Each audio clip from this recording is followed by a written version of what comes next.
यही भारतीय जनता पार्टी है जिनके लोग कहते हैं हम संविधान बदलने वाले हैं। अगर हमें 4 साल तो ये कैसे संविधान का सम्मान करने वाले? दोगले लोग हैं, दो मोहित सांप हैं। उन लोगों को सबक सिखाने काम दिल्ली के लोगों ने इस बार चुनाव में कर लिया है। और भारतीय जनता पार्टी संविधान की माथा लगा रही, माथे नहीं लगा रही है। इनकी मजबूरी बन गई है बाबा साहब का नाम लेना, संविधान नाम लेना। बहुजन समाज पार्टी कल भी मैदान में थी, आज भी मैदान में, आगे मैदान में रहेगी। हम जरूर दिल्ली में बैलेंस ऑफ पावर बनकर दिल्ली की सरकार को खत्म करने का काम करेंगे। भारतीय जनता पार्टी तो पूरे देश में राज कर रही है, पूरा देश उनसे उबा हुआ है। नीति और नियत में दोनों में खोट है। भारतीय जनता पार्टी आज यूपी में गुंडागर्दी चरम पर है, जातिवाद चरम पर है, सरकारी महकमे सारे गुंडे को हाथों में है, पुलिस प्रशासन गुंडों को हाथों में है। देश की सरकारें पढ़ा लिखा आदमी चला सकता है, कोई मटर चलाने वाला नहीं चल सकता। इस बार जनता सबक समझ चुकी है। हम हैं दिल्ली के त्रिनगर विधानसभा में और सारी पार्टियों ने कमर कस ली है कि इस बार दिल्ली में जो है अपनी सरकार बनाने के लिए सभी फ्री के वादे कर रहे हैं। दिल्ली में लगभग 12 सीटें रिजर्व सीटें हैं, सभी की नजर उन सीटों पे है। ऐसे में बसपा भी मैदान में है और अब क्या होने वाला, सुदेश चारा जी से बात करते हैं। सर, क्या कहना चाहेंगे? जिस प्रकार से कांग्रेस, भाजपा और आम आदमी पार्टी फ्री के नारों के साथ मैदान में है, अब आप लोग भी मैदान में, क्या होने वाला है? तो बहुजन समाज पार्टी कल भी मैदान में थी, आज भी मैदान में, आगे मैदान में रहेगी।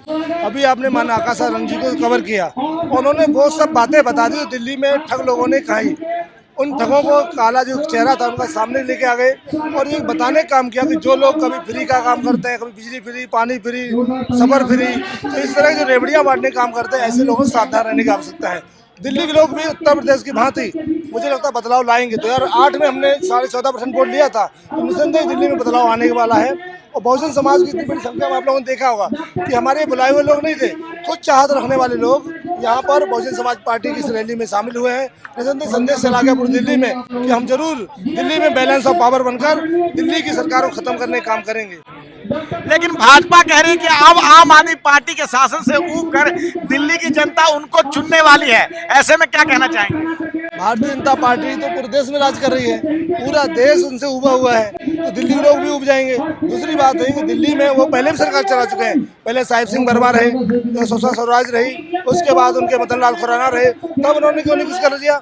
और रही बात बातों की पिटारों की, जिन राज्यों में भारतीय जनता पार्टी सरकार है तो वहाँ पे वो जो योजना है वो लागू करने दे दें। तो इनकी नीयत और इनका जो नीयत है, नीति और नीयत में दोनों में खोट है। भारतीय जनता पार्टी, आम आदमी पार्टी, कांग्रेस तो कहीं लाइन में है नहीं, तो इनसे टक्कर में बहुजन समाज पार्टी इन तीनों के मुकाबले ज्यादा मजबूत दिखाई देती है, क्योंकि बहुजन समाज का लोग बाबा साहब अम्बेडकर के जो संविधान में जो प्रावधान मिला था उसके तहत बात कर रहे हैं। दूसरा, जिन लोगों ने बाबा साहब अम्बेडकर का अपमान किया, चाहे संविधान के खिलाफ खड़े हुए, चाहे आरक्षण के खिलाफ खड़े हुए, चाहे बाबा साहब अम्बेडकर को पार्लियामेंट में जिन्होंने बेइज्जत करने का काम किया, उन लोगों को सबक सिखाने का काम दिल्ली के लोगों ने इस बार चुनाव में कर लिया है। भाजपा तो कह रही कि हम तो संविधान को माथे से लगा के चलते हैं। यही भारतीय जनता पार्टी जो कहती है हम संविधान समीक्षा करेंगे, यही भारतीय जनता पार्टी है जिनके लोग कहते हैं हम संविधान बदलने वाले हैं। अगर हमें 4 साल तो ये कैसे संविधान का सम्मान करने वाले? ये दोगले लोग हैं, दो मोहित सांप हैं। ये लोग लगातार बहुजन समाज पार्टी जो इनके खिलाफ खड़ी हुई है, तो बाबा साहब के संविधान को बचाने का काम कर रही है। और भारतीय जनता पार्टी संविधान की माथा लगा रही, माथे नहीं लगा रही है। इनकी मजबूरी बन गई है कि बहुजन समाज पार्टी पूरे देश में ताकत में आने वाली है, वो आएगी, तो इसीलिए इनकी मजबूरी बन गई बाबा साहब का नाम लेना, संविधान नाम लेना। योगी जी अब दिल्ली में चुनाव प्रचार कह रहे हैं कि बटोगे तो कटोगे तो एक रहोगे तो सेफ रहोगे। देश का संविधान कहता है सब एक रहेंगे। और दूसरा, बटे कटे वाली जो राजनीति है, उत्तर प्रदेश राज्य में जो बेंजीन शासन काल जब चलाया था, 4 बार शासन काल में इतना बढ़िया शासन चला था, आज भी उत्तर प्रदेश लोग याद करते हैं। अब जो राजनीति हो रही धर्म और जाति की, उससे लोग बिल्कुल भी ना मतलब पसंद नहीं करते। रही योगी जी की बात, उन्होंने 10 साल में या जो 8-9 साल में दिल्ली यूपी को कहाँ पहुँचा दिया लोग जानते हैं। आज यूपी में गुंडागर्दी चरम पर है, जातिवाद चरम पर है, सरकारी महकमे सारे गुंडे को हाथों में है, पुलिस प्रशासन गुंडों को हाथों में है। तो योगी आदित्यनाथ यहाँ भी गुंडा लेके आना चाहते होंगे, तो इसलिए लोगों को सबक लेना चाहिए कि देश की सरकारें पढ़ा लिखा आदमी चला सकता है, कोई मटर चलाने वाला नहीं चल सकता। 2008 में बसपा ने दिल्ली में 14% वोट हासिल किए थे। उस समय यूपी में बहन सुश्री मायावती जी मुख्यमंत्री थी। क्या लग रहा है इस बार 2025 में ऐसा कुछ होने जा रहा है? बिल्कुल, दिल्ली के लोगों ने 70 साल से झेल लिया है। दिल्ली के लोगों ने, जो दिल्ली में जो लोग रहते हैं वो ज़्यादातर उत्तर प्रदेश, बिहार और तमाम गरीब राज्यों से लोग यहाँ आकर कमाने खाने आए। वहाँ के लोग समझ गए जैसे बेंजीन शासनकाल उत्तर प्रदेश में दिया था। अगर यहाँ के लोग चाहते हैं, अगर 70 साल में देख लिया कांग्रेस, भाजपा, आम आदमी पार्टी को, ये लोग हर बार आते हैं, 5 साल में एक पिटारा खोल देते हैं, लोग गुमराह हो चले जाते हैं। लेकिन इस बार जनता सबक समझ चुकी है कि इस बार आम आदमी पार्टी और भाजपा और कांग्रेस तीनों का चरित्र एक है। तो इसीलिए बहुजन समाज पार्टी की तरफ इतनी बड़ी संख्या में लोग आपको दिखाई दिए, तो ये बदलाव का निशानी है।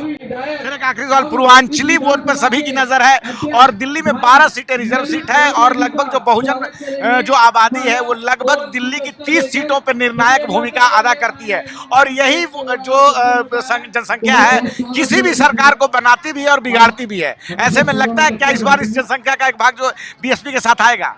बिल्कुल आएगा। जो उत्तर प्रदेश में जो लगभग 40 से 50 लाख लोग झुग्गी कैंप्स में रहते हैं, वो लोग कौन है? जो उत्तर प्रदेश के दबाए सताए लोग हैं, जो शोषित वंचित समाज के लोग हैं, जो जाति के आधार पर जिनको दबाया सताया गया, आर्थिक रूप से इनको तोड़ा गया, वो लोग उत्तर प्रदेश से भाग कर दिल्ली आए।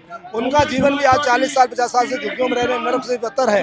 हमारे तमाम लोग नीट कैमरे जाते हैं झुग्गियों में, दिखाते हैं कि कितनी गंदगी भरी झुग्गियों में, कितना छोटा आशियाना है उनका जहाँ वो रह भी नहीं सकते। लेकिन ऐसी स्थिति में दिल्ली के लोग अगर बदलाव चाहते हैं, अगर बेहतरी चाहते हैं, तो निसंदेह 40-50 लोग इस बार बहुजन समाज पर अगर वापस आ जाते हैं तो बदलाव हो जाएगा। आर्या जी, आपने हमसे बात की, बहुत बहुत शुक्रिया। तो हमारे साथ मंच पे थे सुदेश आर्या जी और जिस प्रकार से बसपा को लेकर इन्होंने उम्मीद जताई है कि इस बार दिल्ली में वही कमाल होने वाला है जो कि 2008 में हुआ था। उस समय बहन मायावती उत्तर प्रदेश में मुख्यमंत्री थी और दिल्ली में 14% वोट लाकर बसपा ने सभी को चौंका दिया था। इस बार दिल्ली में क्या होने वाला है ये 8 फरवरी को सभी को पता चल जाएगा। आप क्या सोच रहे हैं? आप अपनी राय में जरूर बताएं। मैं रंजय कुमार, कैमरामैन आशीष के साथ, नेशनल दस्तक। नेशनल दस्तक की आपसे गुजारिश है कि अगर इसको बचाना चाहते हैं तो नेशनल दस्तक को सब्सक्राइब करने के लिए रेड कलर के सब्सक्राइब बटन को दबाएं, फिर बेल आइकन की घंटी दबाएं। नेशनल दस्तक को बचाने के लिए बहुत जरूरी है कि हर खबर को शेयर करें, लाइक करें, कमेंट जरूर करें।